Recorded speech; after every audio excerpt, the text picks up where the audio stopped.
Okay, can you all hear me? Right, I think so. Thank you very much. It's time to kick this off. My name is Maria Selin. I work at the Swedish Embassy in Amman, Jordan, where I head our Regional Development Cooperation Program. I'm sent out from SIDA, as some of you may know, which is the Swedish International Development Cooperation Agency. And I've been asked to open this seminar, and I'm very grateful for that. I've been invited by Guidon and partners to say a few words just to get us started. And of course, I'm delighted to be here. We have been working with EcoPeace and the other partners for many years, and this is indeed a very important seminar, and particularly on this day, talking about adaptation, of course. And I also want to thank, alongside with EcoPeace, the African Development Bank and IVMI, who we're also partnering with in other programs, for giving me the opportunity. And of course, we know that the MENA region, where this COP is held, and next one also actually, that climate change is indeed a very stressing factor. It is putting a lot of hardship on societies, communities, and individuals. And we also know that this is a region where water scarcity is a real and pressing, urgent problem. And we have, from the Swedish side, a very long-standing engagement in the MENA region. And we work, our main objective is obviously to lift people out of poverty and oppression. That's our main goal. And in doing so, we are very keen to underscore the need for transformative and systemic approaches, holistic approaches, which also means that we need to see some of the issues as cross-cutting, and gender equality is one of those. And I also want to really just mention the need for accountability, transparency. I always push in the word corruption in any of my speeches, because I think we talk too little about actually where some of the resources are going, where they should not be going. So we also need to put that on the agenda. Why do we need to collaborate around water? Well, obviously, it's the water resources in many cases are shared. And we need to see cooperation to tackle those challenges that the transboundary waters are facing.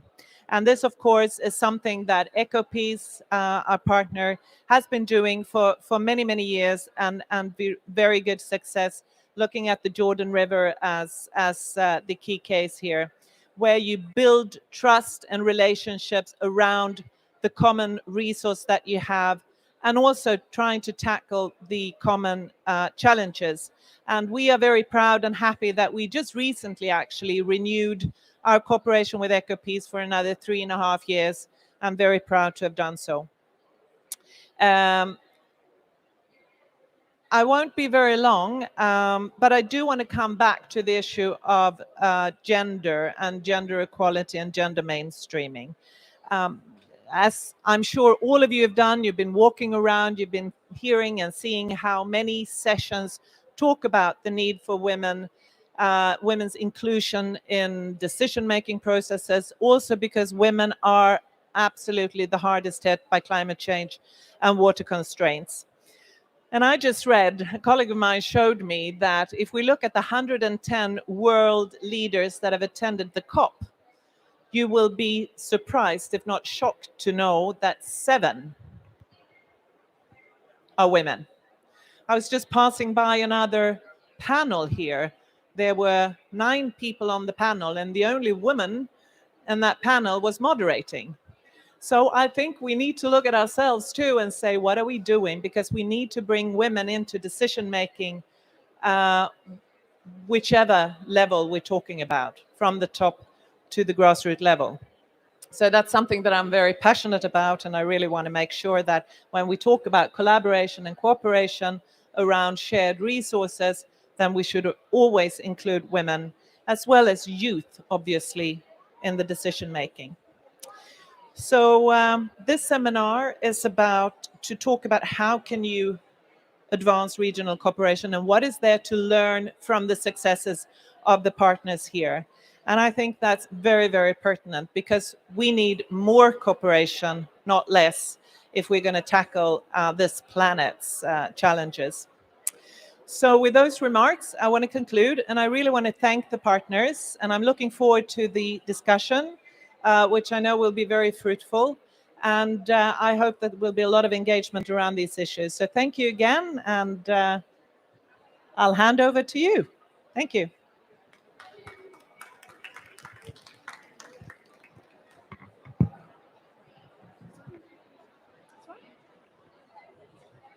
It's okay. I'm having this one. Okay. Thank you very much, Maria, for this very inspiring opening words. I do share your passion, and I want to relaunch your call for more inclusion, wider gender inclusion when we're talking about climate. So thank you very much for remarking it.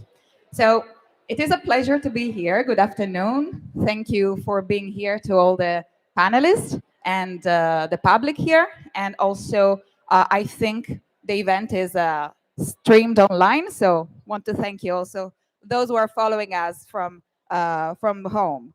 Okay, my name is Giulia Giordano, and I'm the head of the international programs at an Italian think tank, the first Italian think tank dedicated to climate change, named ECHO. And it's particularly important for me to be here because we are discussing today issues that are very close to my heart, and with very lovely speakers with different backgrounds that can really contribute with different perspectives on this important discussion on transboundary cooperation to help achieve climate adaptation and resilience.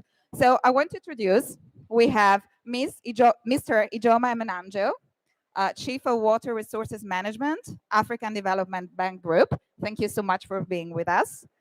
Gideon Bromberg, Israeli co-director of EcoPeace Middle East, which had the pleasure to meet earlier in my previous life as I was working for EcoPeace for 5 years.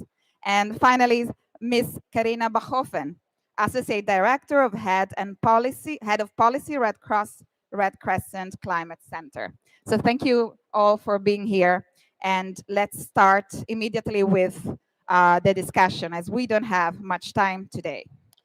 Okay, so I want to start the conversation by asking the panelists one question, and maybe you can give us your perspective on this. So before coming to COP27, what were your priorities, your issues that were like top of mind when talking about water, climate change, and conflict? So maybe you want to start first?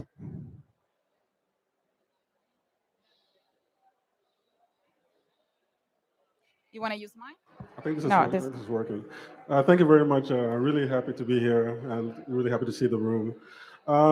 For me, and for us at the African Development Bank, I think the two things, especially when we're talking about transboundary waters, that are key for us. I think the first for us is really around data.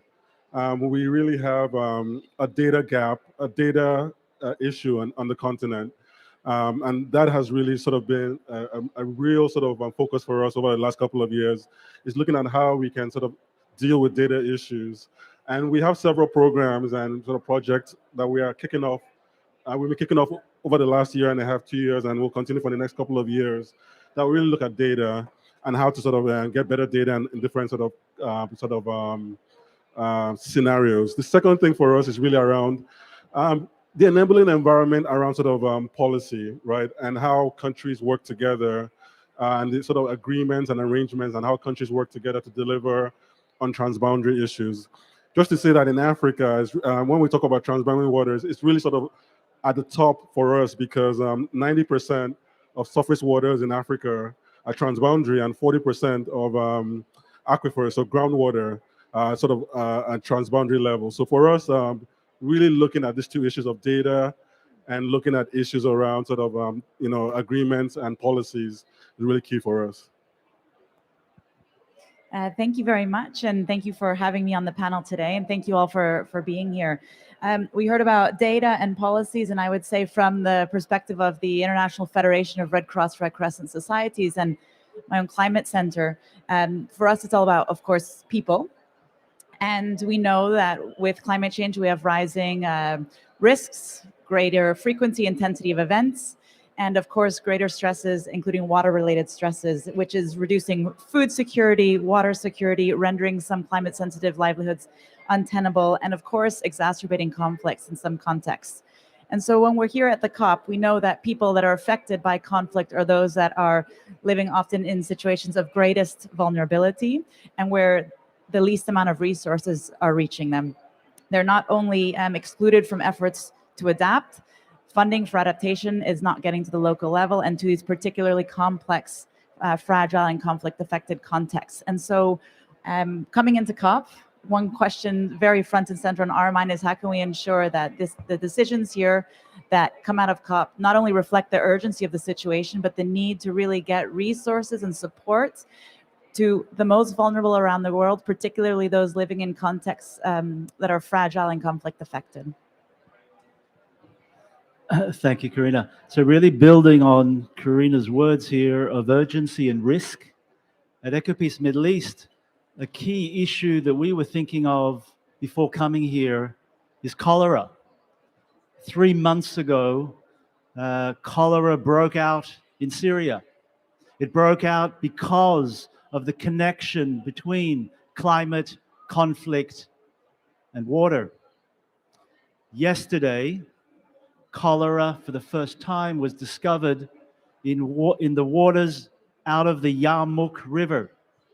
So now we know that cholera is not just in Syria and Lebanon and the tragedy of death. So there's been 100 people that died in Syria in these last 3 months, 20 people in Lebanon, 30,000 suspected infections in Syria. We're now seeing cholera in the Jordan River Basin. And that must alarm us all. And I hope it brings home the message that I think everyone in the panel here is trying to relay is decision makers need to wake up.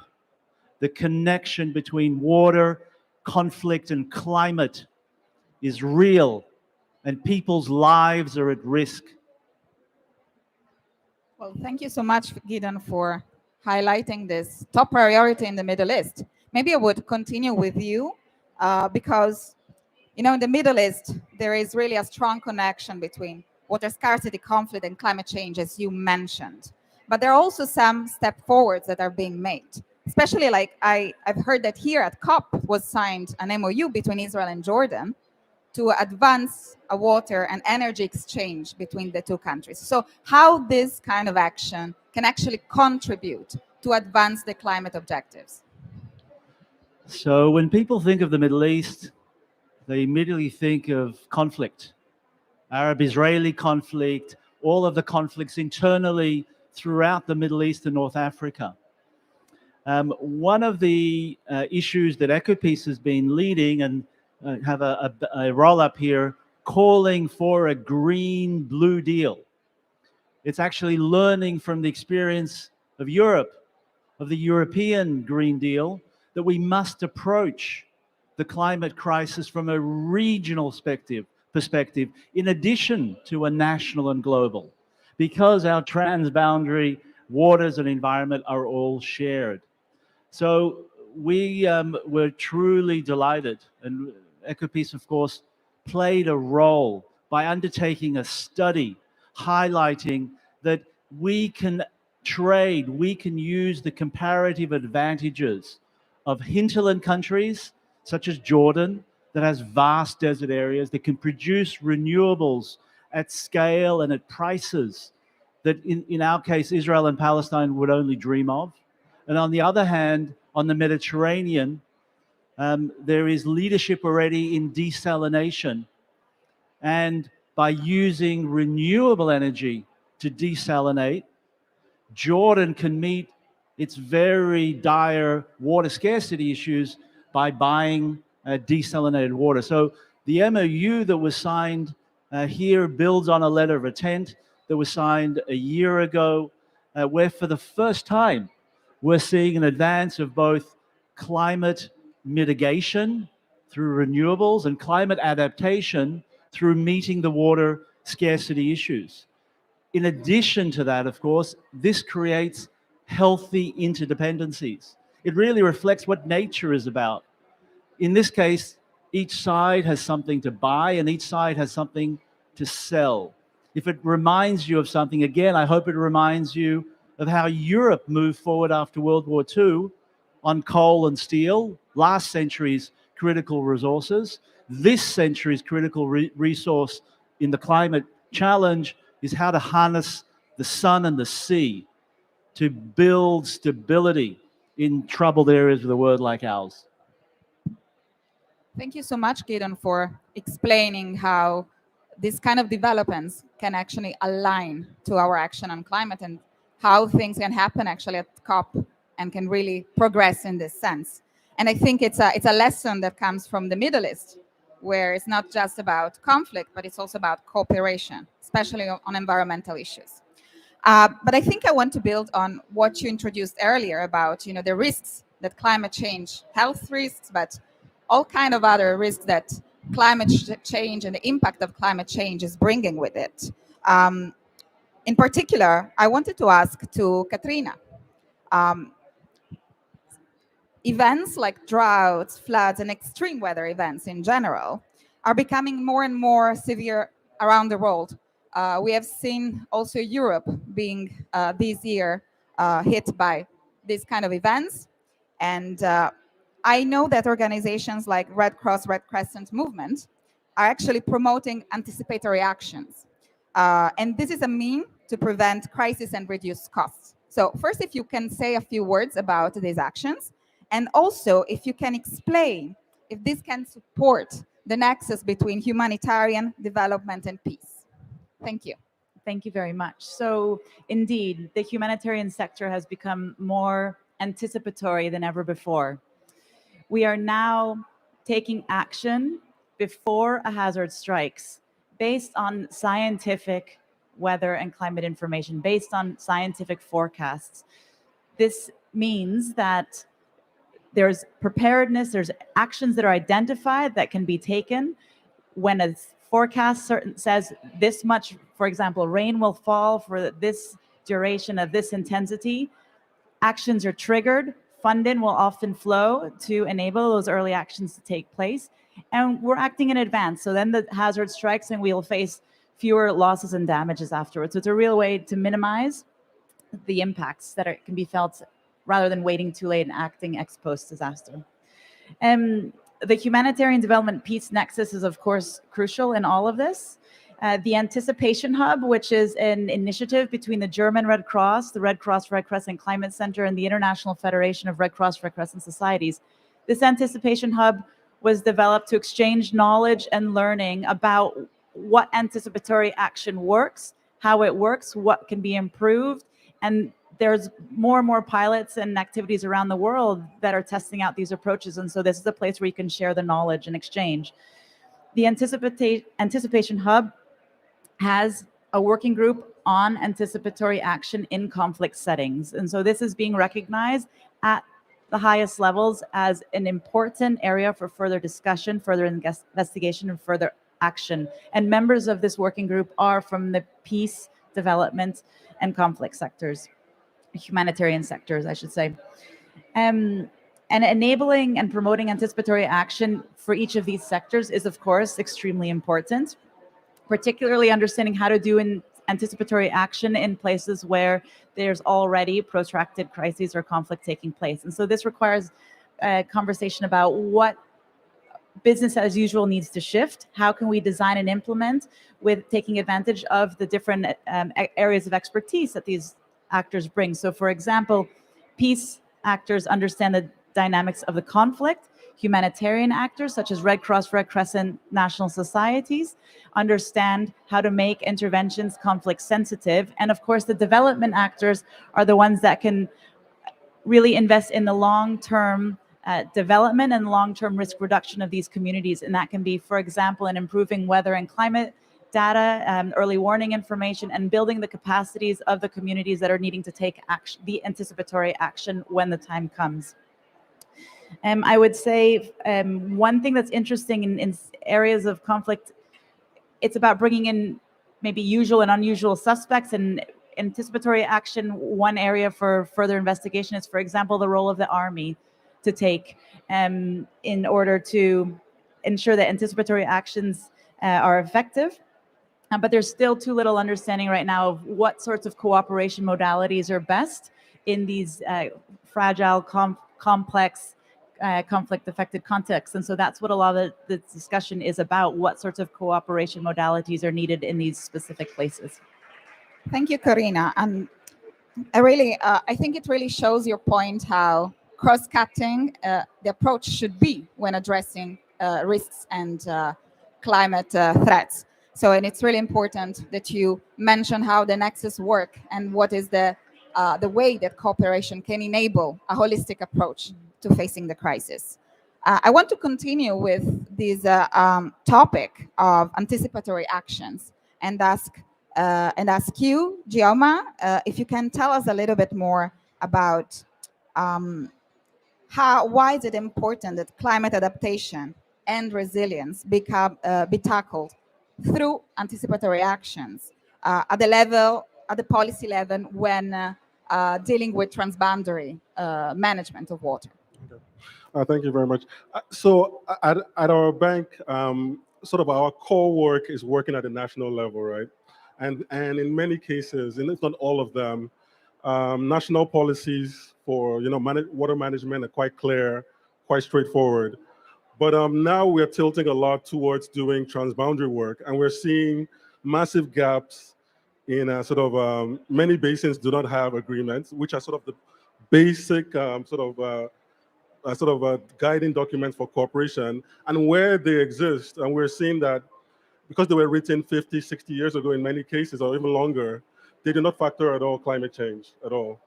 So most of these agreements have, for example, minimum allocations where, the upstream countries have to make sure that the downstream countries get a minimum allocation, but do not really sort of think about the fact that that minimum allocation may not be available in certain years.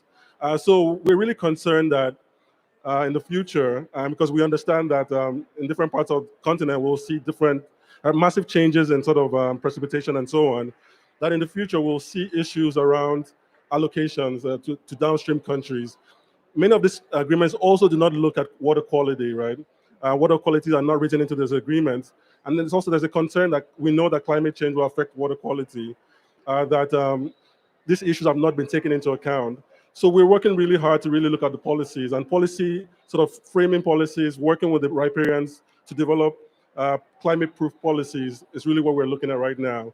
So really, climate proofing is the key for us, and really looking at all these agreements across the board and how we can work with different basins, different regions in Africa to ensure that, really sharing water and benefit allocation, benefit sharing and all that, and water allocation is looking at sort of the 21st century and future issues as opposed to just water quantity issues that were looked at 50, 60 years ago for many of these agreements where they exist.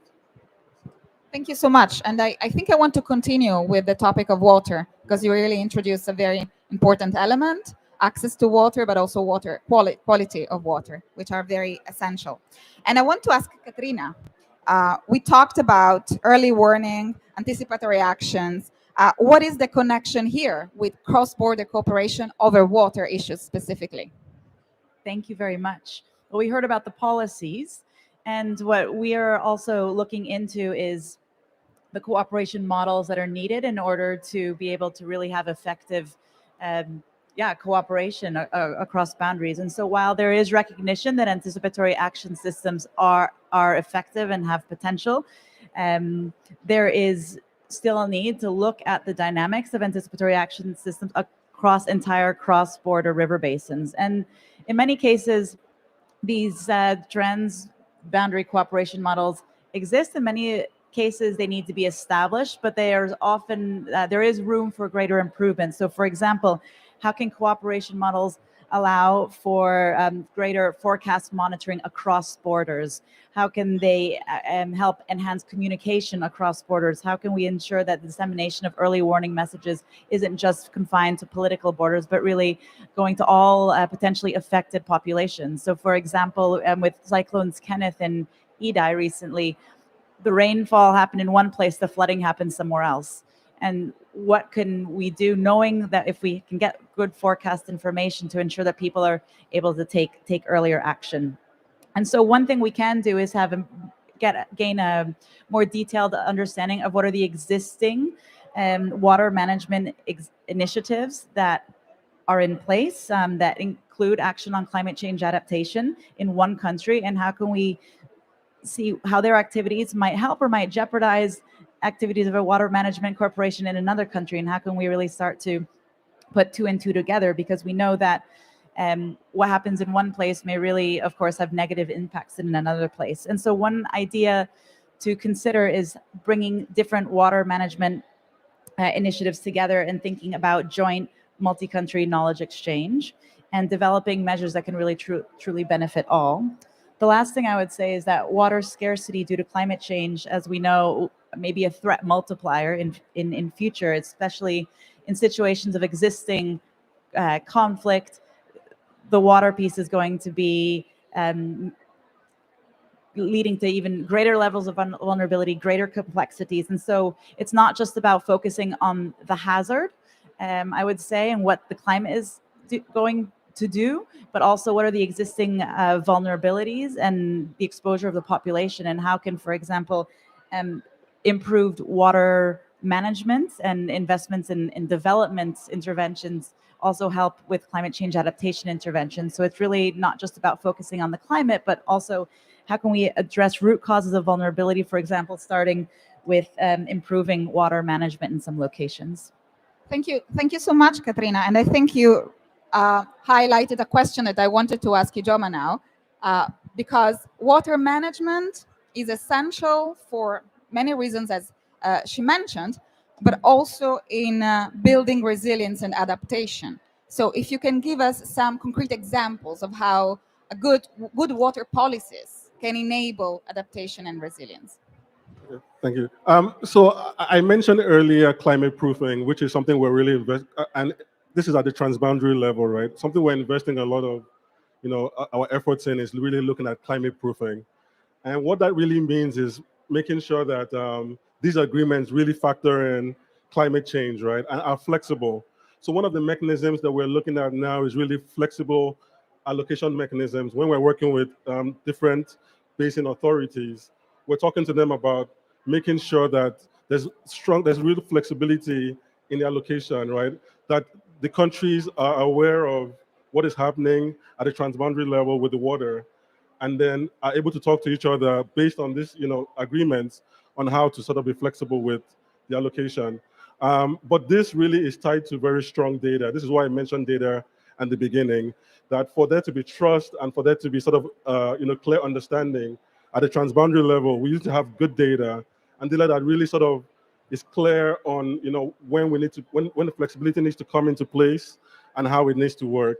So for us, we are really working. I mean, all these other topics are very key to us. I mean, I don't want, but for us, in sort of marrying these topics, we are really very focused for the next couple of years around, really sort of the, big ticket items in terms of investments around data and making sure that very expensive data modeling is available, but also that we are working with our political capital to have the countries work together around flexibility to ensure that conflict is, abated when there are water issues. Yeah, so I think you really introduced the last questions about conflict and water issues. And I want to ask Gideon, water conflict, the Israeli-Palestinian conflict, how can we build resilience in the Israeli-Palestinian context? And if you can also explain the nexus with the humanitarian sector and the development sector. So thank you, Julia. I think the comments that we've heard is the necessity of cooperation in transboundary water settings. And in so many of the conflict areas, there is no cooperation. Water issues are often held hostage to cooperation. And EcoPeace, really in the Green-Blue deal, highlights how the inability to advance cooperation on water risks national security issues of all of our countries. So let me give you an example. It's really specific to the Israeli-Palestinian conflict. When the peace process, the Oslo Accords, were launched, there were 5 issues that were identified as hard to resolve. You're familiar with them: Jerusalem, settlements, final borders. Well, water was also seen as a difficult issue to resolve because back in 1994, water was a zero-sum game. There was only natural water. Any redistribution that's been talked about would have produced winners and losers. So here comes in the possibility of using technology. And in this case, Israel's leadership in desalination and treated wastewater reuse, which has tremendously increased the pie so that the rationale as to why water was a difficult issue to resolve is no longer relevant. And there is no reason why Palestinians shouldn't receive their fair and just allocation of natural water, with Israel no longer losing any maximum water, because that can now be replaced by relatively inexpensive desalinated water that must be produced, of course, with renewable energy. But the political process on both the Israeli and Palestinian sides and much of the international community remains: either we move forward on all final status issues, we reach an agreement on everything, and of course we want to see an agreement reached on everything too, but the impact of not moving forward risks our water security for all of our peoples under the climate crisis. There's less and less rainfall, so the actual natural allocation to Palestinians is on decline. The status quo is not staying still. Climate change changes that status quo to the detriment. And that has implications not only for Palestinians, but clearly also for Israelis. The second aspect of water is once we've used that water, it becomes sewage. And if we don't treat sewage, it pollutes the scarce waters that we currently have. Failure to move forward on a fair Israeli-Palestinian water allocation is also very much contributing to the failure to treat sewage. So we're in a lose-lose scenario. And then we now have cholera in our region. How does cholera spread? It first and foremost spreads through the failure to treat sewage. In every cross-border stream between the West Bank and Israel, there is sewage flowing. With the fear of cholera, and it's a real fear, I hope our decision makers will wake up. And I hope the international community will bring an even stronger call that water cannot wait. In the midst of the climate crisis, this is the most solvable issue that speaks to national security interests, so that combining, so there's the humanitarian aspect, that there isn't sufficient water throughout the West Bank and Gaza, also in Jordan. But in the West Bank, in areas of the southern parts of the West Bank, there are communities that get water once every 2 months from the municipal system. No one's dying of thirst. You can always buy more water from a truck, from a water tanker, but it can be 10 to 20 times more expensive than municipal water. And the sanitation crisis, again, brings home national security interests. EcoPeace was responsible for releasing information that the sanitation crisis of Gaza was directly contributing to water security issues in Israel. Because, again, our environment is interconnected. when water is flowing into the Mediterranean from Gaza for whatever reason, it doesn't just stop on the beaches of Gaza. The currents bring that sewage also to Israel. And we disclosed that because of that sewage, Israel's closest desalination plant to Gaza in Ashkelon was intermittently closing down. That's 15% of Israel's drinking water today. Later, further evidence showed that the second desalination plant in Ashdod, a few kilometers further north, was equally at risk. We're able to get satellite imagery.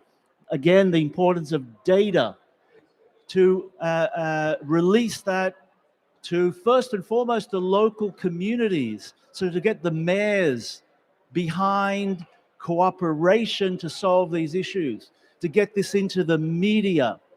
Today, 65% of the sewage of Gaza is treated. We're not at 100%. But back in 2016 and 17, there wasn't a single sewage treatment plant. All of it was either going into the groundwater or into the sea. The first good news to come out of Gaza, and there's still a lot more to be done, is this summer, where for the first time, 2.2 million Palestinians can go back to just swim in the beach without fear of catching disease, and equally on the Israeli side. So these are national security issues. If we bring the right approach and we highlight that security is not just military security.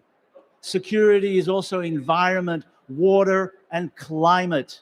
And when we bring that information with clear data, with support from communities, first and foremost, that can be the advocates, because we're clear suspects. We're always going to speak about cooperation and solving these issues. But when Palestinian, Jordanian, and Israeli residents and mayors become vocal on these issues, then we see powerful change. Through this action, $250 million was able to be channeled into Gaza that was otherwise being held up because of conflict. So I think it's a real important example that links humanitarian development, climate, and security issues. Thank you so much, Gideon. And yes, the experience of EcoPeace really, really shows how it is important to see those issues as interconnected. Climate security, water security, they need to be seen as part of a wider human security concept. And I think the common point that emerged from all your contribution was this one, that we need to cooperate. Either it is for sharing data to advance solutions that are concrete and to prevent risks, and to advance also progress on peacemaking, as Gideon's experience in Israel and Palestine and in Jordan. I think before doing the final question, I think we might have time for one question from the public, if there is anyone. I think you could come here maybe. And we have, okay, I think we can take only two.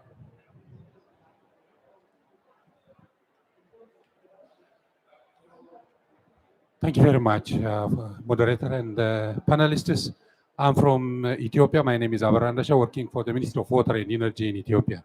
So I want to ask two questions. First and foremost, I would like to share my observations in this COP27 that we are not lucky enough to have enough discussions in the water and sanitation sector in the COP27.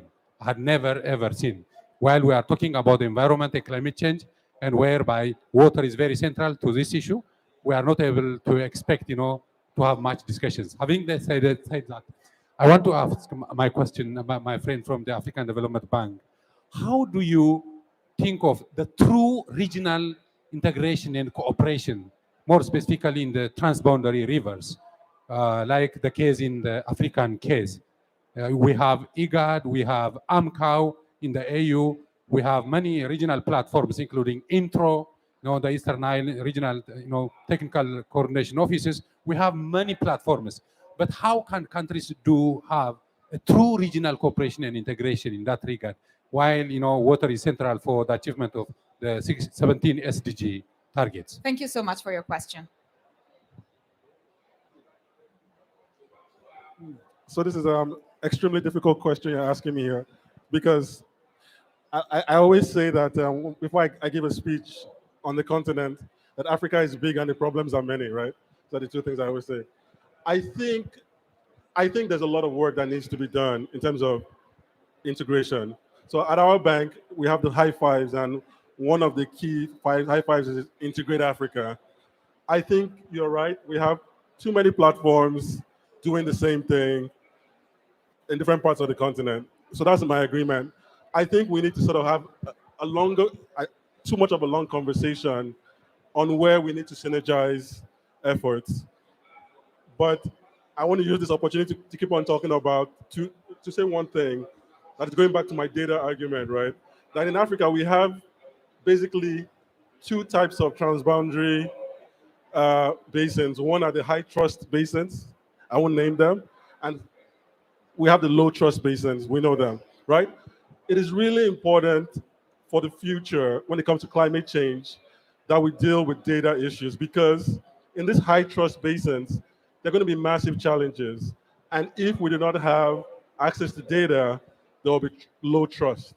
So for me, I spend a lot of time talking about data because wherever we walk on the continent, we see this issue where everything's working well now, but we know that we are very clear about predictions and so on that we'll see massive issues around trust that can only be sorted out by trustworthy data. So yes, integration is important, but data underlines a lot of things and will solve a lot of things for us on the continent. Thank you so much. I think you really touched on a very important point. We are getting more and more climate insecure. We're getting more and more warmer with more water scarcity issues that are, being shared all over the planet. And trust in the data can actually help building trust in relations between people, starting from there. I think we have time for one more question. There was a lady here. You wanna come? Thank you very much, Gideon. Thank you very much to all presenters. My name is Malani Mehra, and I have a question for you, which is regarding the framework, the Sendai framework on disaster risk reduction. Because in 2022, 7 years after the adoption of the Sendai framework, and I was thinking specifically with regard to what you were saying about anticipatory. Anticipatory is nothing more than investing in prevention. Investing in prevention is one of the principal pillars of the Sendai framework. And it's high time, don't you think, that these communities, water, development, humanitarian, engaged with the DRR community? That's my question. Yes. Why aren't you doing it more effectively? I would say it comes down, of course, to what we all know about silos, about funding flows, about the need to have the right incentives in place, about the need to have the right actors around the table to make the decisions. And that's not just at the national level, it's also having actors, representatives and those from the local level making those decisions as well and being part of them. So I completely agree. I mean, we need to have a more joined up approach, a more integrated approach, and a lot of the work that we do. I mean, the Federation is at the COP. We're here with a pavilion with a big, diverse delegation with technical messages on the global goal on adaptation, on loss and damage. I mean, we're entering humanitarians into what is a climate space to also bring attention to the need for integrating climate change adaptation, disaster reduction, not just thinking about short-term risk management, but how do we build resilience over the long term. And all of these issues need to come. And I think too often we're just in our own silo. This is the Sendai community focused on Sendai, the Paris Agreement focused on the next COP, and the development actors thinking long-term reconstruction in the aftermath of disasters and long-term development. This needs to be joined up, and that's absolutely integral to our messaging and part of why we're here. And I hope everybody also feels the same. And we have to speak loudly and then have actions follow. So it's not easy, I would say. Why is the Red Cross here? Don't you drive ambulances and do blood donations? I mean, there's a lot of awareness raising that needs to happen, but we absolutely have experience, evidence, expertise from the ground all the way up in terms of how this can be done, and we need to fix our own systems as well, I would say. So our experience from EcoPeace, as to your example of the Red Cross and its actions now, is that we've been in dialogue with the Red Cross for probably 10 years, mostly under sort of under record, not publicly known because of your discrete practices. But the climate crisis I've seen has brought a sense of urgency to link. It's late. It's extremely late.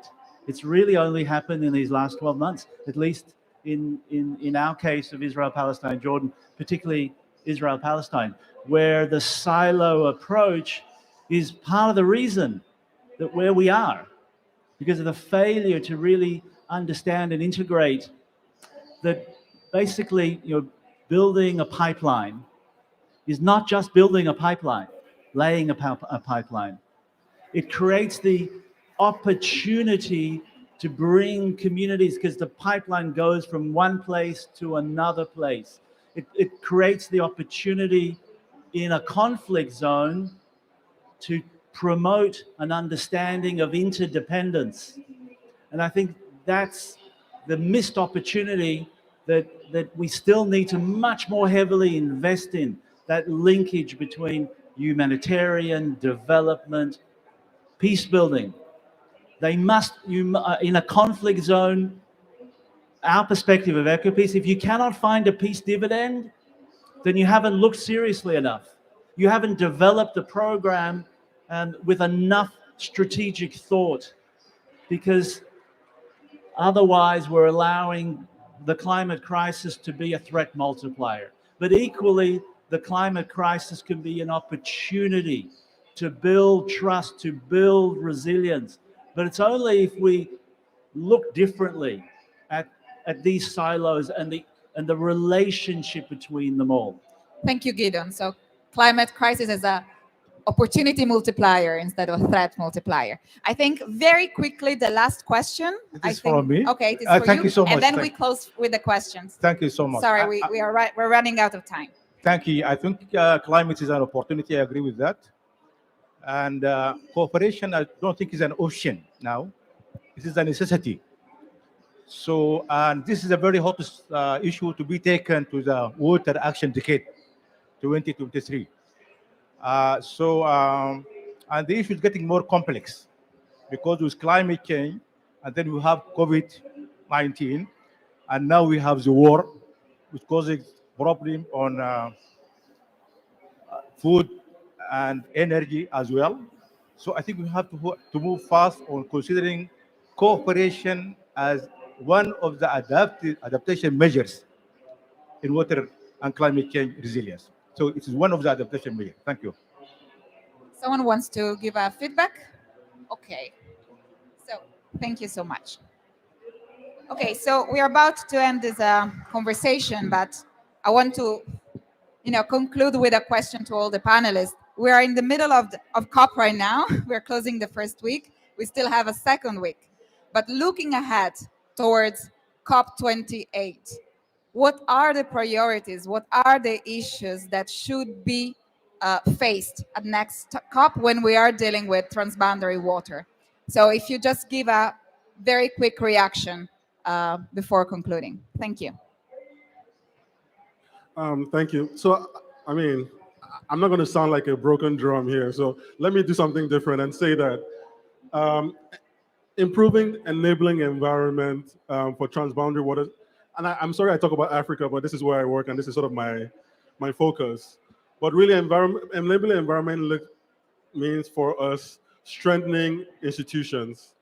It means for us looking at agreements and seeing where those agreements can be approved. And I think finally, what I'd like to see next year is really a discussion around supporting Africa when it comes to decision-making tools. I won't say data, I'll just say decision-making tools. This is really important. I think for us to be able to sort of have this type of cooperation you see in other parts of the world, we need to see that type of scientific background, evidence base available. So for us, these are the keys for us. Thank you. So I would say for this COP and looking ahead to the next COP, the transboundary lens is extremely valuable in the operationalization of the global goal on adaptation and for the global stocktake in 2023, because we understand that there are implications of transboundary risks. However, here there are countries that are negotiating, and we're talking about national adaptation plans, and we're talking about things very much at the national level. And so I would say if we can think about measurement of progress towards adaptation, thinking of a transboundary risk or transboundary related indicator to measure how effective adaptation is, that could be one very useful example to bring the transboundary lens into the COP discussions. And I would say that continuing through these mechanisms to say, okay, what's the progress on adaptation? How are we measuring adaptation? What are the lenses that we're using? Who is at the table? Who's informing these this progress? Is it from the local level actors, national level, to reporting about at the global level? I think this transboundary lens is something that can continue to be not on its own, but integrated into these negotiations. What are the indicators? What are the metrics that are being used? And how can we ensure that it's not just at the country level where we're measuring progress? Thank you.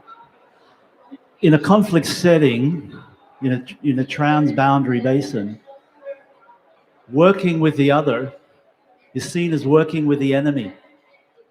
You're condemned, you're seen as a traitor. At the next COP, I hope that there'll be the courage of our water ministers, of our national leaders, to speak publicly about the need for cooperation, that cooperating over water, despite conflict, is not an act of treachery. It's an act of national security. There were meetings here between parties in the midst of the conflict in the Middle East, but it was all under the radar. And that's not good enough. That's not good enough to meet the challenge that the climate crisis presents to us. You know, civil society is out there on its own, and without the leadership of our national governments, we're not going to change the paradigm sufficiently. So that's my call for the next COP, is to see, so the MOU is a breakthrough, but I can say to you that people condemned ministers that signed that MOU. The ministers, our water managers, need to work with us to communicate that working together is not working for the other. It's advancing self-interest and mutual gain that's more urgent and more pertinent than ever if we're to survive the climate crisis in the Middle East or anywhere else. Thank you, Gideon, and I share your call for more courage in advancing these solutions. I want to thank each one of you for your contributions. I think you really managed to give, from different perspectives, a clear explanation on how transboundary cooperation on water can help building resilience, is a means to adaptation, and it also helps prevent conflict and, inshallah, make peace. So I really want to thank you again, and I want to also invite for final remarks Ms. Sibi Lawson-Marriott from the World Food Programme, Senior Regional Advisor for Climate Action, Resilience, and Gender in Eastern Africa. Thank you so much, Sibi. Thank you so much. And what a rich discussion to try to summarize. I'm going to do my best. So we know that aquifers and rivers, basins are shared by so many countries. And like so many food system, peace, and climate issues, this poses many challenges. And we heard examples here from the Middle East and from Africa, two of the most water-stressed regions in the world at the moment. I appreciated how you kicked us off, Maria. She said, let's not shy away from talking about some of the tough issues, the lack of women in decision-making processes, the lack of women at COP and in panels, but also corruption. That means that some of the resources that are so scarce already don't get where they're really most needed. Ifeoma, 7 of the 8 countries with the most catastrophic level of ecological risk are in Africa. So very appropriate to have you at the panel. You work mostly at the national level, but you highlighted again and again the critical data gaps that your organization sees and how we cannot move forward without those. That we need basic agreements that will allow for cooperation, and that many of the agreements that are in place today were drafted 60 years ago and are missing really important aspects to them. And if we are to make them climate proof, we need to update them on the basis of data. Flexible allocation mechanisms is one thing that could be introduced there that's not there at the moment.